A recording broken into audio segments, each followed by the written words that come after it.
আসসালামু আলাইকুম রহমতুল্লাহ বরকাত। প্রিয় গাইস, আমরা এখন আদিয়াবাদ পিবিনগর জনাব শামসুল ডাক্তারের বাড়ির মসজিদে আসছি একটু পরিদর্শন করার জন্য। মসজিদটি অনেক সুন্দর, ছোটখাটো মসজিদ হলেও অনেক সুন্দর পরিবেশ। আপনাদেরকে একটু দেখাচ্ছি, আপনারা একটু দেখুন।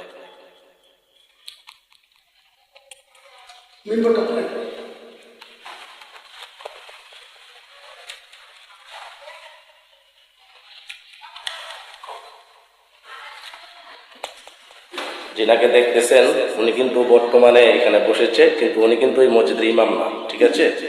উনি এখানে আমাদের সাথে আসছে দেখার জন্য, কিন্তু আমাদের এখানে যিনি মেইন এখানে ইমামতি করবেন বা খতিবগিরি করবেন থাকবেন আমাদেরই বড় ভাই জনাব মাওলানা নাসিরুদ্দিন সাহেব আল জিহাদি। তিনি এখন আমাদের সামনে আছেন, দেখেন আপনারা সবাই। এই দিন আমার সাথে আমার বড় ভাইকে দেখে সবাই লাইক কমেন্ট শেয়ার করবেন এবং এই ভিডিওটা বেশি বেশি করে শেয়ার করে দিবেন, আমরা যেন পরবর্তীতে আরো সুন্দর আপলোড ভিডিও আপনাদেরকে দিতে পারি। এই কামনা করে শুভকামনা রেখে আমার ভাইয়ের জন্য দোয়া করবেন, ভাইকে যেন আল্লাহ তাআলা হায়াতের তৈরি নসিব করেন। ওমা আলাইনা বলা। আসসালামু আলাইকুম ওয়া রাহমাতুল্লাহ।